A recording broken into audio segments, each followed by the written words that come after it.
तो चलिए शुरू करते हैं हमारी आज की कहानी। मैंने निकहत को उसके स्कूल के गेट पर छोड़ा ही था कि एक अजनबी औरत मेरे करीब आई और बोली, आप निकहत की नई माँ शमीना हो ना? मैंने कहा हाँ। मैं उस अजनबी औरत के अचानक पूछे गए इस सवाल से हैरान थी। मैंने पूछा, आप कौन हैं? वो बोली, मेरा नाम साहिबा है और मैंने अपने 6 साल के बेटे का इसी स्कूल में एडमिशन करवाया है। उसकी बेटी निकहत और मेरा बेटा सागर दोनों एक ही क्लास में साथ साथ बैठते हैं और दोनों बहुत अच्छे दोस्त बन गए हैं। सागर घर पर पूरे दिन निकहत की ही बातें करता रहता है। कई दिनों से मैं आपसे मिलना चाहती थी और आखिर आज आप मिल ही गई। साहिबा की बातों को सुनकर मुझे थोड़ा अजीब लगा, क्योंकि मेरी सौतीली बेटी निकहत की उम्र अभी 6 साल की ही थी, जिसका एडमिशन इस स्कूल में मैंने पिछले महीने ही करवाया था।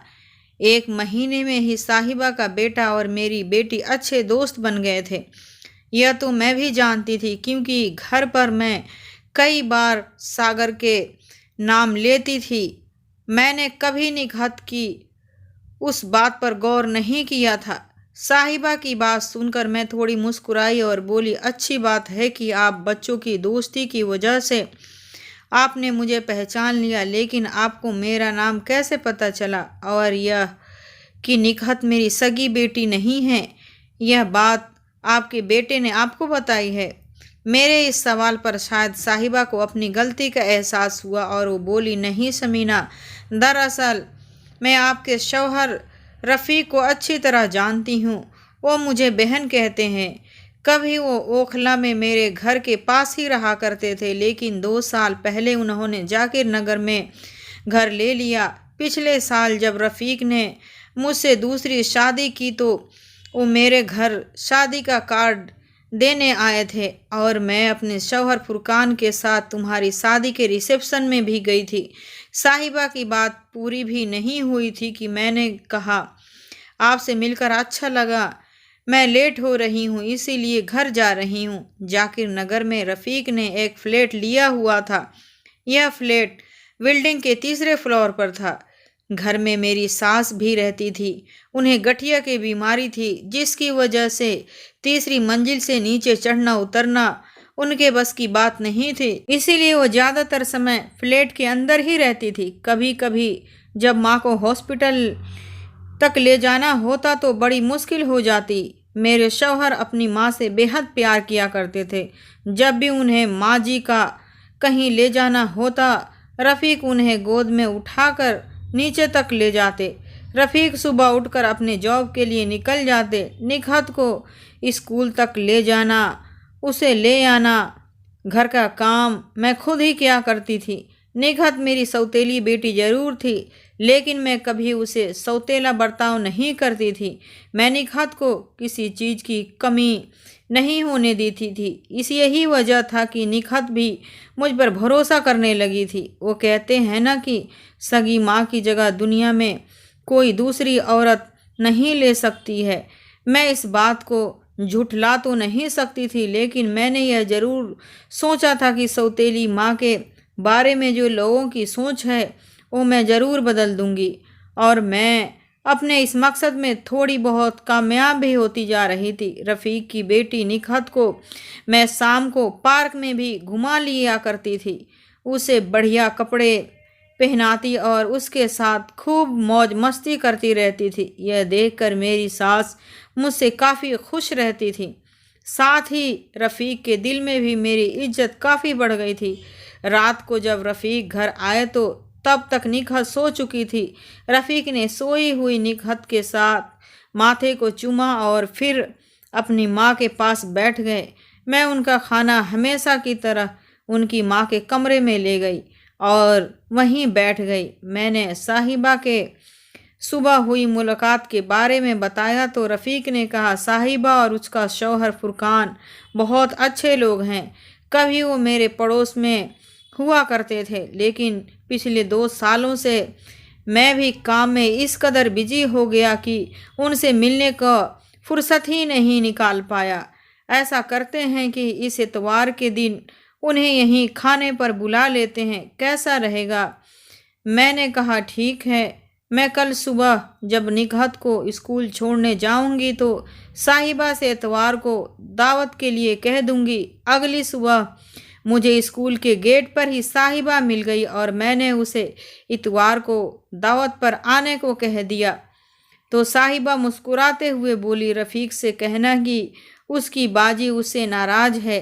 जब तक तुम दोनों मियाँ बीवी मेरे घर नहीं आओगे तब तक मैं तुम्हारे घर नहीं आऊँगी।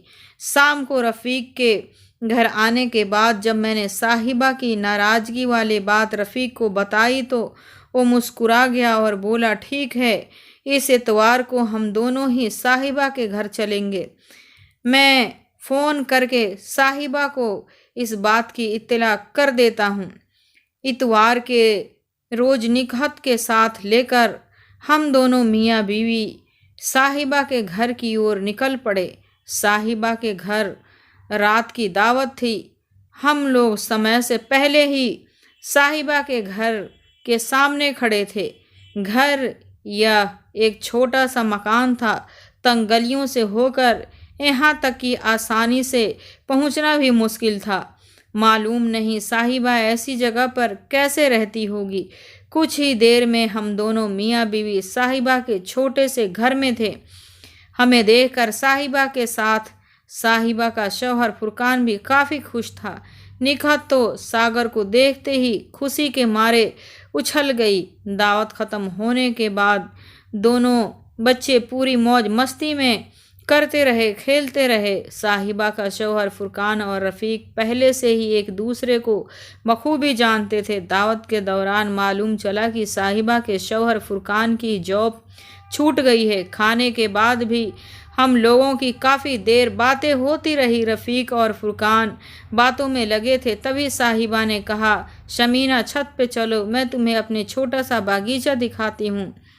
रफ़ीक और फुरकान को नीचे छोड़ मैं साहिबा के साथ उसकी छत पर गई, जहाँ छोटी सी जगह में साहिबा ने खूबसूरत बागीचा बनाया हुआ था। रात के वक्त भी कुछ फूल खिले हुए नज़र आ रहे थे। मैंने साहिबा से कहा, साहिबा आपका बागीचा वाकई बहुत खूबसूरत है। मैं मेरठ में थी तब मैंने भी अपने घर के आंगन में ऐसा ही बागीचा बनाने की कोशिश की थी, लेकिन मेरी शादी हो गई। और मेरी बात को बीच में काटते हुए साहिबा ने कहा, शमीना, रफ़ीक से तुम्हारी शादी किन हालातों में हुई है मैं सब जानती हूँ और तुम बेहद कमज़ोर इंसान हो, यह भी मैं जान गई हूँ।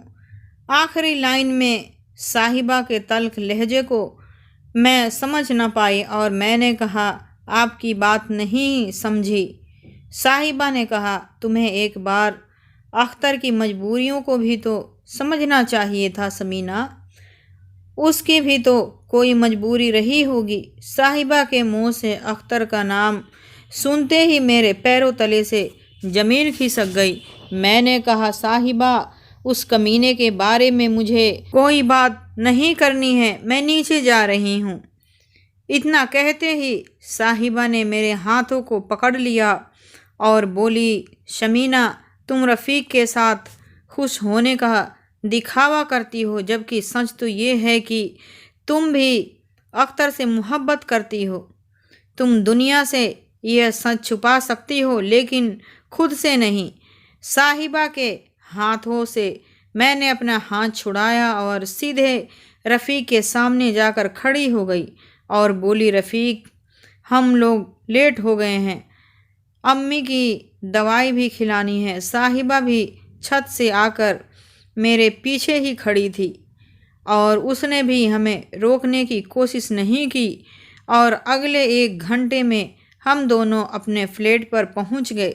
बिस्तर पर आते ही रफ़ीक गहरी नींद सो गए, लेकिन मेरी आंखों से नींद कोसों दूर गायब हो चुकी थी। साहिबा की बातें मुझे परेशान कर रही थी। 1 साल पहले ही मेरी रफ़ीक से शादी हुई थी। यह रफ़ीक की दूसरी शादी थी और मेरी भी। रफ़ीक और मेरी शादी नहीं बल्कि एक तरह का बदला था।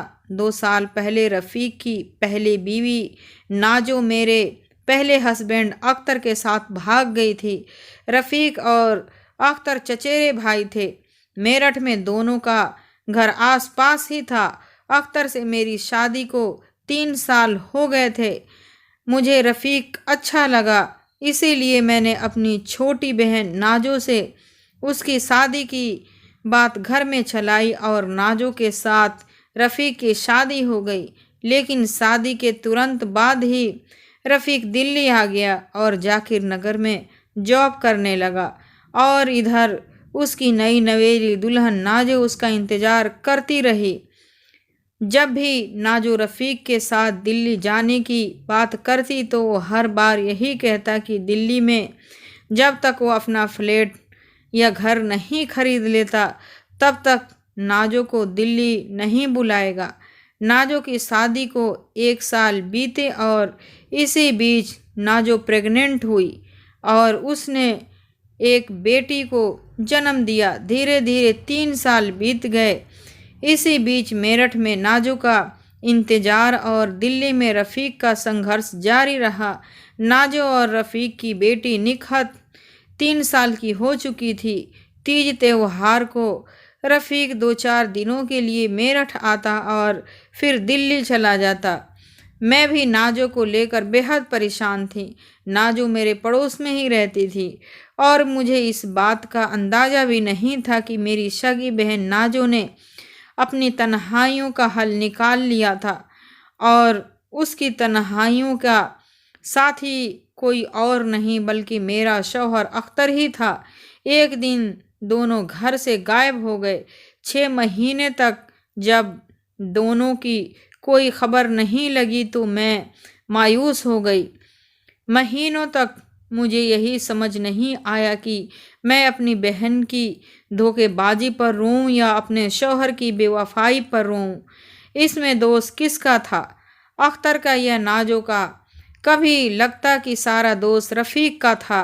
अगर वो अपनी बीवी नाजो से मोहब्बत करता तो नाजो को अख्तर की ज़रूरत ही ना पड़ती। अगर रफ़ीक नाजो को दिल्ली लेकर चला जाता तो फिर मेरी खुशहाल गृहस्थी यूँ बर्बाद होने से बच जाती। अख्तर के लिए मेरे मन से नफ़रत के अलावा कुछ बाकी न रह गया था। 6 साल के शादीशुदा रिश्ते को उसने एक झटके में बर्बाद कर दिया था। यूँ तो मैं रफ़ीक को अपनी ज़िंदगी में बर्दाश्त करना नहीं चाहती थी, लेकिन अख्तर से बदले की आग में ही मुझे रफ़ीक को करीब ले आई। 1 साल पहले जब रफ़ीक ने मुझसे शादी की बात की तो मैंने भी रफ़ीक से शादी के लिए हाँ कर दी और मैंने बिल्कुल भी देर नहीं की। मुझे लगा कि जब यह बात अख्तर तक पहुंचेगी तो शायद उसे अपनी गलती का एहसास होगा और वो नाजो को छोड़कर मेरे पास ज़रूर आएगा। लेकिन रफ़ीक से मेरी शादी को 1 साल बीतने के बाद भी अख्तर का कोई सुराग नहीं मिल पाया था। रफ़ीक से मेरी शादी के वक्त निकहत 5 साल की थी। मुझे शक था कि निकहत रफ़ीक की नहीं बल्कि अख्तर की बेटी है। इसके बावजूद मैं निकहत को अपनी बेटी ही मान चुकी थी। आज साहिबा के मुंह से अख्तर की बात सुनकर मैं हैरान थी। मुझे साहिबा की बात सुननी चाहिए थी। आखिर वो अख्तर को कैसे जानती है? अख्तर के साथ बिताए 6 साल मेरी ज़िंदगी का सबसे बेहतरीन समय था, लेकिन अब वक्त बदल चुका था और वक्त के साथ रिश्ते भी बदल चुके थे। वो रफ़ीक कभी मेरा देवर हुआ करता था, अब वो मेरा शौहर था और इन सब के लिए अख्तर खुद ही जिम्मेदार था। साहिबा से मेरी मुलाकात को चंद रोज ही हुए थे, लेकिन मैं रफ़ीक के साथ बोरिंग सी जिंदगी जी रही थी। यह साहिबा कैसे जानती थी? यही सब सोचते हुए सुबह हो गई। सोमवार का दिन था। रफ़ीक उठते ही ड्यूटी के लिए तैयार होने लगा और मैं भी निकहत को स्कूल के लिए जगाने अपनी सास के रूम में की ओर बढ़ी। तभी रफ़ीक ने कहा, शमीना, कल फुरकान ने बताया कि उसकी जॉब छूट गई है, तो मुझे उसकी हालात पर बेहद दुख हुआ। कभी ऐसा भी वक्त था जब मुझे दिल्ली में कोई नहीं जानता था। तब फुरकान और उसकी बीवी साहिबा ने ही मुझे अपने घर में ज़ोरों से पनाह दी थी। आज वक्त आ गया है कि मैं उनकी मदद करूं। मैंने कहा, आपको जैसा ठीक लगे ज़रूर कीजिए। रफ़ीक के लिए नाश्ता तैयार करने के बाद मैंने निकहत को तैयार किया और ख़ुद तैयार होने लगी। उसे लेकर स्कूल के गेट पर पहुंच गई। निकहत को उसकी क्लास में पहुंचाने के बाद मैं वापस स्कूल के गेट तक पहुंची और साहिबा का इंतज़ार करने लगी। साहिबा से मुझे कुछ ज़रूरी बातें करनी थी, लेकिन वो मुझे कहीं नज़र नहीं आई तो मैं घर लौट आई। अगले कई दिनों तक मैं स्कूल के गेट पर साहिबा का इंतज़ार करती रही, लेकिन वो मुझे कहीं नहीं मिली।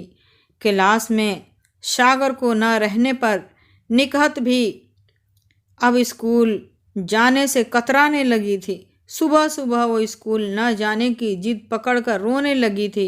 फिर जैसे तैसे मैं उसे स्कूल छोड़ आती।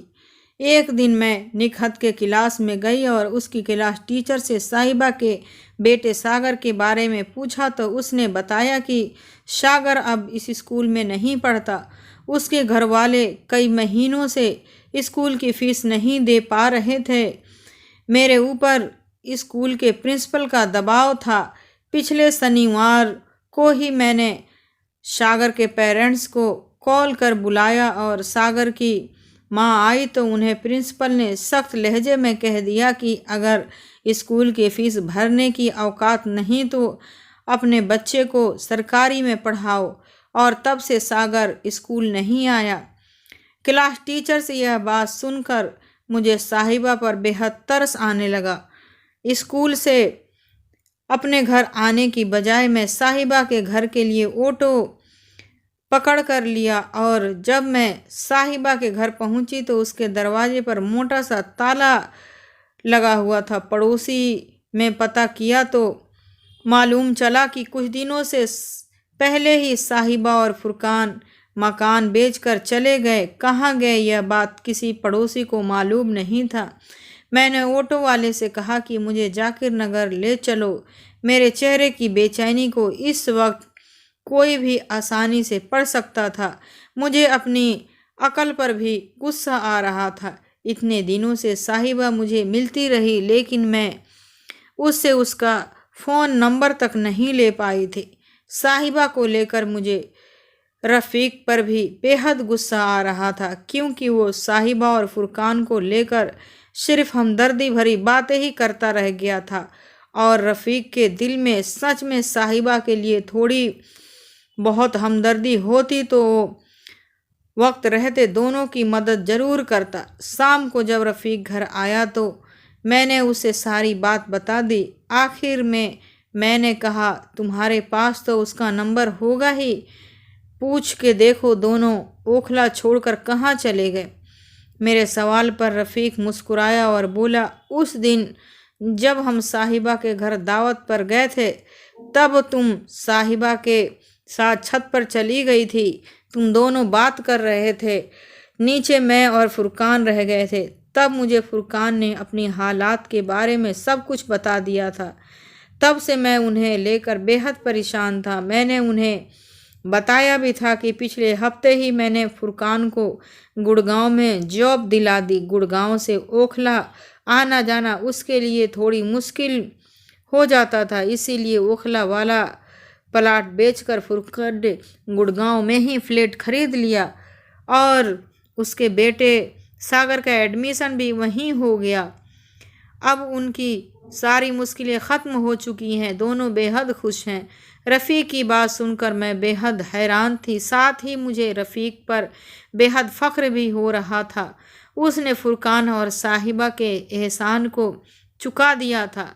साहिबा को लेकर मेरी सारी चिंताएं ख़त्म हो गई थी। मैंने रफ़ीक से कहा, तुमने इतना बड़ा काम कर दिया और मुझे खबर तक नहीं दी।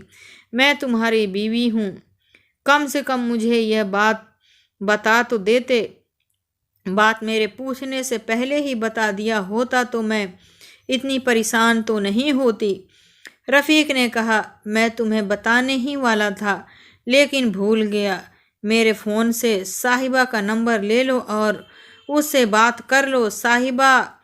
मुझे साहिबा से कुछ और भी बातें करनी थी जो मैं रफ़ीक के सामने नहीं कर सकती थी।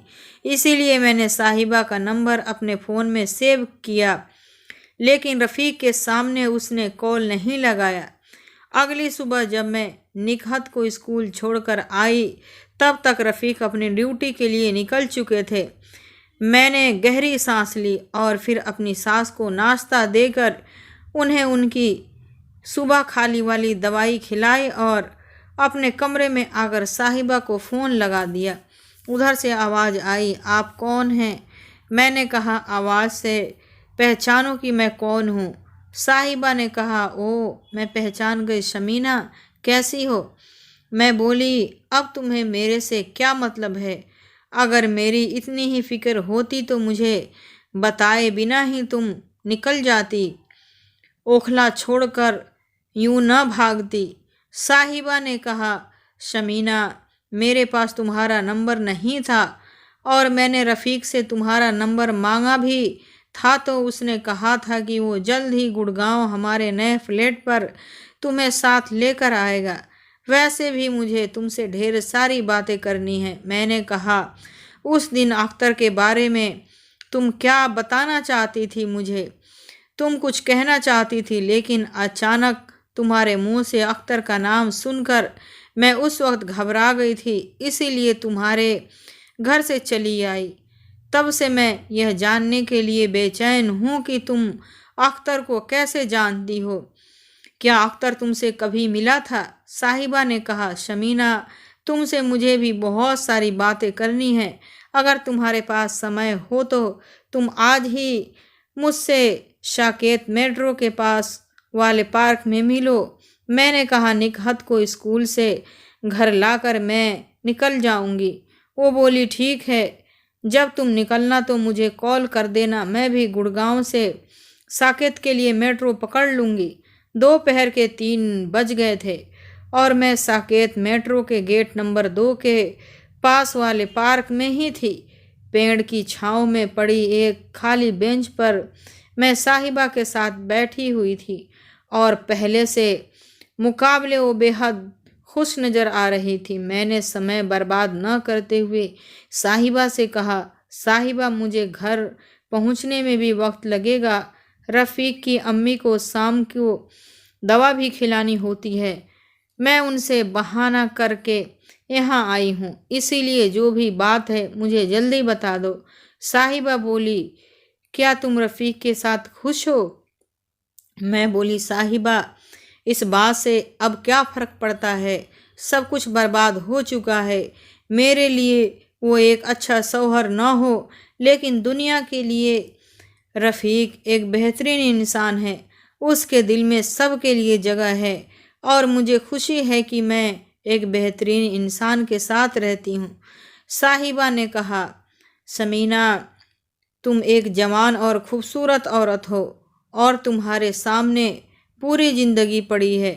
मैं जानती हूँ कि रफ़ीक एक नेक दिल इंसान है और उसने लोगों को बहुत कुछ दिया है, लेकिन एक बीवी को अपने शौहर से जिस सुख की ज़रूरत होती है वो रफ़ीक तुम्हें नहीं दे सकता।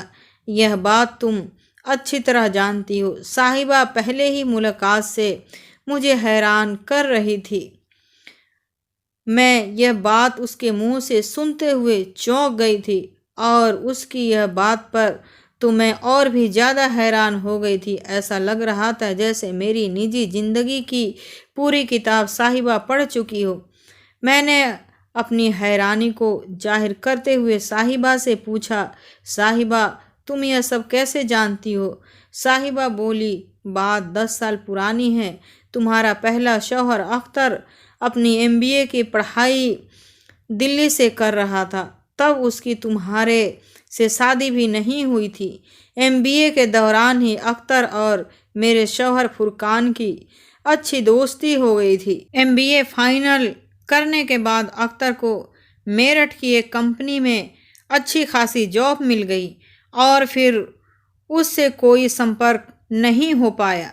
7 साल पहले अख्तर अपने भाई रफ़ीक को लेकर दिल्ली आया हुआ था, तब अख्तर की मुझसे शादी हो चुकी थी। रफ़ीक भी दिल्ली से MBA करना चाहता था, लेकिन दिल्ली में रहने के लिए उसके पास कोई ठिकाना था ही नहीं। वो इधर उधर भटक रहा था। तब मेरे शौहर फुरकान ने अपनी पुरानी दोस्ती की खातिर अख्तर के भाई रफ़ीक को अपने घर में ही जगह दे दी। साहिबा बीते दिनों में इस कदर खोई हुई थी कि उस समय का अंदाज़ा भी नहीं था। 6 बजे से पहले मुझे घर पहुंचना था, लेकिन साहिबा से अब तक की बातचीत के दौरान ही 4 बज चुके थे। मैंने कहा, साहिबा मुझे जल्दी घर पहुंचना है, तुम मुझे बस इतना बता दो कि तुम मेरी पर्सनल बातें कैसे जानती हो और अख्तर इस वक्त कहाँ है।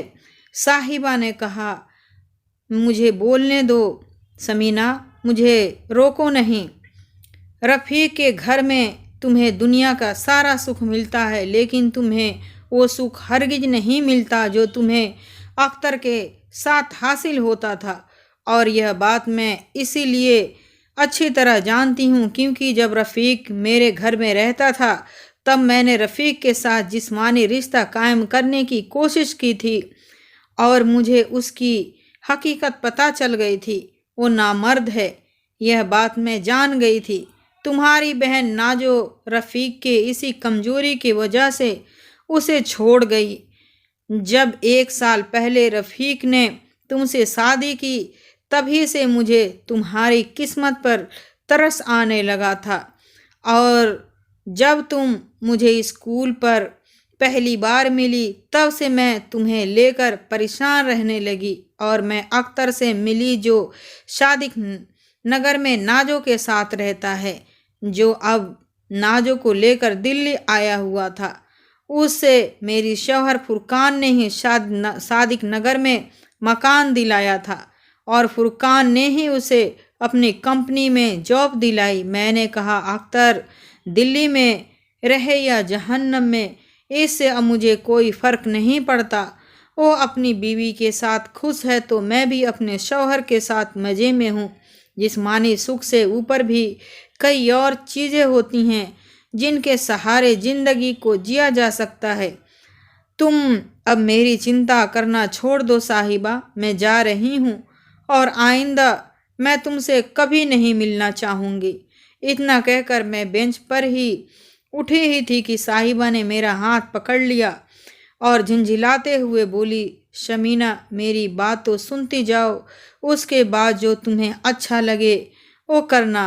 2 साल पहले तक अख्तर और नाजो बहुत खुशहाल ज़िंदगी गुजार रहे थे, लेकिन तभी एक हादसा हो गया। नाजो और अख्तर की कार का एक्सीडेंट हुआ।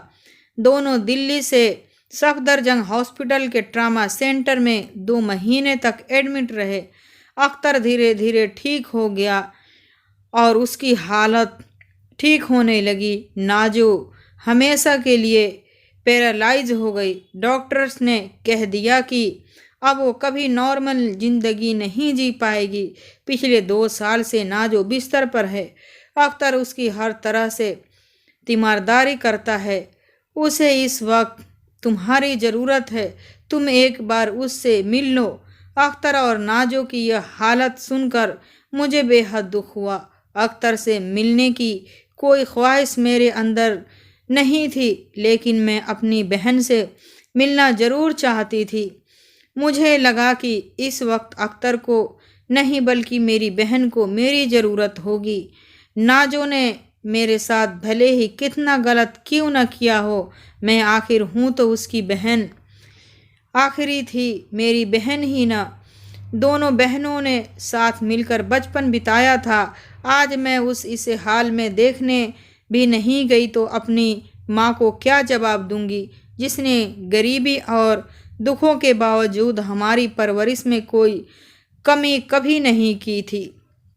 मैंने साहिबा से कहा, मुझे अभी नाजो के पास ले चलो, मैं रफ़ीक को फ़ोन कर सब कुछ बता देती हूँ, वो भी वहाँ पहुँच जाएगा। साहिबा ने कहा, रफ़ीक को नाजो के बारे में कुछ भी बताने की ज़रूरत नहीं है। वो शैतान इंसान सब कुछ जानता है क्योंकि उसे नाजो के बारे में सब कुछ पहले से मालूम है। साहिबा की इस बात पर मैं एक बार और फिर चौंक गई। मैंने कहा, अगर रफ़ीक को नाजो के दिल्ली में रहने के बारे में सब कुछ पहले से मालूम था, तब उसने मुझे यह बात क्यों छुपाई। साहिबा ने कहा, तुम नाजो के घर चलो, वहीं सब कुछ पता हो जाएगा। हम दोनों ने साकेत के बाहर से ऑटो पकड़ा और 6 बजे से पहले शादिक नगर में अख्तर के फ्लैट पर पहुंच गए, जहां मैंने पूरे 3 साल बाद अख्तर को देखा। वो नजरें नीचे किए हुए किसी गुनहगार की तरह मेरे सामने बैठा हुआ था और बगल की बेड पर मेरी बहन नाजो लेटी हुई थी।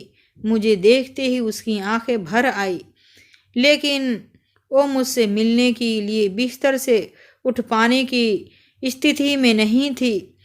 वो पूरी तरह से बिस्तर में समा चुकी थी। मैंने उसका हाथ पकड़ा और उसकी इस हालत पर मैं भी दुख को न रोक पाई और रोने लगी। इसी बीच रफ़ीक भी पहुंच गया, जिसे वहां देखकर मैं और भी ज़्यादा चौंक गई। अख्तर के घर में साहिबा सभी के लिए चाय बनाने में लग गई। अख्तर को तो कुछ बोल पाने की औकात खो चुका था।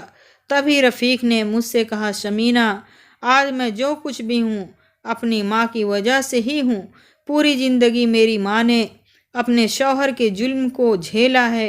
मेरा बाप ऐसा जालिम इंसान था जो शराब के नशे में मेरी माँ को बुरी तरह पीटता था और उसे अक्सर घर से निकाल देता। वो अपने शौहर के जुल्म से तंग आकर मरना चाहती थी, लेकिन मेरी माँ ने मरने से पहले ही मेरा बाप कैंसर से मर गया। मेरी माँ ने मेरी खातिर ही सब कुछ झेला था। मैंने माँ के बुरे हालातों को अपनी इन्हीं आँखों से देखा था, इसीलिए मैं अपनी माँ की हर ख्वाहिश को पूरी करने की खातिर कुछ भी कर सकता था। मैं किसी से भी शादी करना नहीं चाहता था, लेकिन माँ की ख्वाहिश थी कि मैं शादी कर लूँ, तो मैंने नाज से शादी कर ली। और मैं अपनी कमजोरियों को जानता था, इसीलिए मैंने अपने चचेरे भाई अख्तर को नाजो के करीब जाने के लिए मनाया, ताकि वो नाजो की उन ज़रूरतों को पूरा कर सके जो मैं नाजो को नहीं दे सकता था। लेकिन नाजो ने अख्तर को ही अपना सब कुछ मान लिया और मुझसे हमेशा के लिए नाता रिश्ता तोड़ दिया। और एक दिन दोनों मेरठ छोड़कर दिल्ली आ गए। रफ़ीक की बातों को सुनकर मुझे मर्द जात से नफरत होनी शुरू हो गई थी। रफ़ीक ने अपनी माँ को खुश करने के लिए एक साथ कई जिंदगियों के साथ खिलवाड़ किया था। मैंने गुस्से में कहा, जब एक बीवी भाग गई थी और तुम्हें अपनी कमजोरी पता थी, तब तुम मेरी ज़िंदगी क्यों बर्बाद की। रफ़ीक ने कहा, नाजो के जाने के बाद मेरी माँ को बहुत ही गहरा सदमा लगा। वो बीमार रहने लगी थी और जल्द ही वो इतनी ज़्यादा बीमार हो गई कि मुझे अम्मी को हॉस्पिटल में एडमिट करवाना पड़ा। हॉस्पिटल के बेड पर पड़ी मेरी माँ ने मेरी दूसरी शादी के लिए सपने देखना शुरू कर दी। ऐसी जिद पकड़ ली कि उसने खाना पीना भी बंद कर दिया और वो कुछ ही दिनों की मेहमान थी। ऐसे में मुझे लगा कि मैं कुछ दिनों के लिए किसी से शादी कर अपनी माँ की आखिरी ख्वाहिश पूरी कर दूं। तब मैंने तुमसे शादी की बात की और तुम राजी हो गई। लेकिन तुमसे शादी के बाद मेरी माँ की तबीयत ठीक हो गई और माँ को तुम्हारे साथ खुश देखकर मैं कभी तुम्हें यह सब बताने की हिम्मत नहीं कर पाया, क्योंकि मैं अपने नज़रों में खुद के गिर चुका था। मैं खुद को अपने आप को जलील होता हुआ नज़र आ रहा था। लेकिन अब मैं और तुम्हारी ज़िंदगी के साथ खेलने की हिम्मत नहीं कर सकता। तुम चाहो तो मुझसे तलाक ले सकती हो। साहिबा चाय लेकर आई, लेकिन मैंने उसकी चाय को छुआ भी नहीं। अख्तर के घर में अब मेरा दम घुटने लगा था। ऐसा लग रहा था जैसे मेरे बगल में सभी लोग मेरे दुश्मन थे। मैं झट से उठी और वहाँ से निकलकर सीधे जाकिर नगर अपने घर पहुँच गई, जहाँ निकहत और मेरी सास मेरा बेसब्री से इंतज़ार कर रहे थे। लेकिन अब ये दोनों भी मेरे दुश्मन ही नज़र आ रहे थे। मैं अपने कमरे में गई और अंदर से कुंडी बंद कर फूट फूट कर रोने लगी। अगली सुबह मैंने अपना सामान पैक किया और सीधे मेरठ के लिए निकल आई। मैंने रफ़ीक को मैसेज कर दिया था कि मैं अब कभी लौटकर दिल्ली नहीं आऊँगी। अपनी माँ की खुशी के लिए किसी और दूसरी औरत को ढूंढ लो। धीरे धीरे 3 महीने बीत चुके थे। मैं अपने मायके में अपने भाई और भाभी के बीच रहकर खुश नहीं थी, लेकिन मैं कर भी क्या सकती थी। मेरे साथ इतना बड़ा जो धोखा हुआ था, मेरा अपना कोई घर नहीं था, इसीलिए भैया के घर पर रहना मेरी मजबूरी बन गई थी। एक दिन मैं सुबह उठी ही थी कि शाहिबा का कॉल आया और उसने बताया कि उसकी बहन नाजो का इंतकाल हो गया है। हो सके तो आज ही दिल्ली पहुंच जाओ। मैं दिल्ली ना जाने की कसम खाई थी। मेरठ थी दिल्ली, लेकिन मैं खबर ऐसी थी कि मुझे दिल्ली जाना ही पड़ा। मेरे भैया के लिए तो नाजो पहले ही मर चुकी थी, इसीलिए नाजो के जनाजे में शामिल होने से उन्होंने इनकार कर दिया। मैं अकेले ही शादिक नगर पहुंच गई और अगले कई दिनों तक मैं साहिबा के घर पर रही। एक दिन मैं साहिबा के फ्लैट की बालकनी में खड़ी किसी सोच में गुम थी कि साहिबा मेरे करीब आई। साहिबा ने मेरा हाथ पकड़ा और बोली, अख्तर को अपनी गलती का एहसास है, इसीलिए शर्मिंदगी की वजह से वो तुम्हारे सामने नहीं आ पा रहा है। हो सके तो उसे माफ़ कर दो और अपनी ज़िंदगी की गाड़ी को पुराने पटरियों पर ले आओ साहिबा। साहिबा की यह बात सुनकर मैं कुछ न बोली और मेरठ जाने की तैयारियों में लग गई। साहिबा खाना बना चुकी थी, लेकिन मुझे भूख नहीं थी। मैंने अपने फ़ोन से रेलवे स्टेशन तक के लिए कैब बुक किया और अपना सामान उठाकर निकलने के लिए हुई, तभी साहिबा एक बार फिर से मेरे करीब आई और बोली, तुम्हारी कैब यहाँ पहुँचने से पहले ही रफ़ीक और अख्तर यहाँ पहुँच जाएंगे। कैब कैंसिल करो और मेरठ मत जाओ। मैंने गुस्से में साहिबा से कहा, साहिबा तुम खुद को समझती क्या हो? मैं कोई खिलौना नहीं जो कोई भी मर्द मुझे बहला फुसला कर मुझसे शादी कर ले। मैं अपने हिसाब से जीऊँगी। मैं उस डस्टबिन को फेंक दे। तुम्हें क्या लगता है कि मैं अकेले ज़िंदगी नहीं जी सकती? अकेले ना भी जीऊँ तो मेरी ज़िंदगी में अख्तर जैसा इंसान को कभी दोबारा नहीं आने दूंगी। मैं किसी मर्द के बिना भी जी सकती हूँ। मुझे अब ना तो रफ़ीक जैसे कमीने इंसान की ज़रूरत है और ना ही अख्तर जैसे धोखेबाजों की। मुझे परेशान ना करो साहिबा। मेरी बात ख़त्म होने से पहले ही दरवाजे पर गाड़ी रुकने की आवाज़ आई तो मैं झट से अपना सामान लेकर दरवाजे तक पहुंच गई, लेकिन वहाँ मेरी कैब की जगह रफ़ीक की गाड़ी खड़ी थी। जिसमें से रफ़ीक को उतरते देखा तो मैं गुस्से में लाल हो गई। रफ़ीक के साथ अख्तर भी गाड़ी से उतरा। आखिर में जो 2 आदमी गाड़ी से उतरा वो मेरे भाई रिजवान था। भैया के साथ मेरी भाभी भी थी। मेरी कैब कैंसिल हो चुकी थी और हम सभी लोग साहिबा के बड़े से ड्राइंग रूम में बैठकर ये फैसला कर रहे थे कि आखिर जिंदगी को करना क्या है, जीना कैसे है। मेरे भैया भाभी ने मुझे समझाने की बहुत कोशिश की, लेकिन मैं अब किसी भी सूरत में अख्तर जैसे कमीने को साथ नहीं रहना चाहती थी। मैं उसको कभी अपनाना नहीं चाहती थी। तभी अख्तर मेरे करीब आया और बोला, मुझे माफ़ कर दो शमीना, मैं अपनी गलती पर बेहद शर्मिंदा हूँ।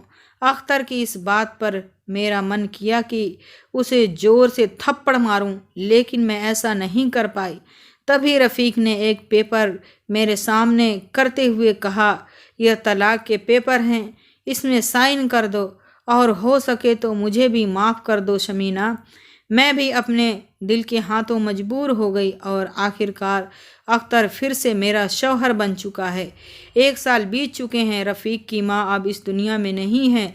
जाकिर नगर में रफ़ीक अब अकेला ही रहता है। ज़िंदगी में इतने जोड़ तोड़ के बाद भी रफ़ीक को तन्हाइयों के सिवा कुछ न मिला। निकहत अब 8 साल की हो चुकी है और मेरे साथ सादिक नगर में ही रहती है।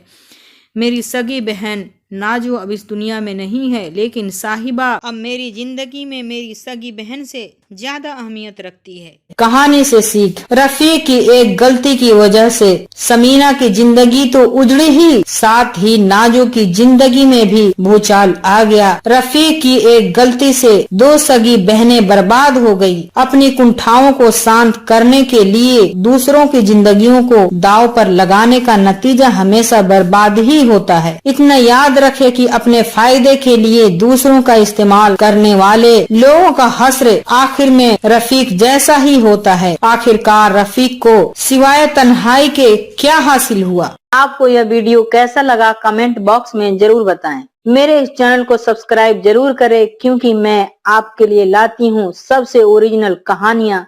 शुक्रिया आप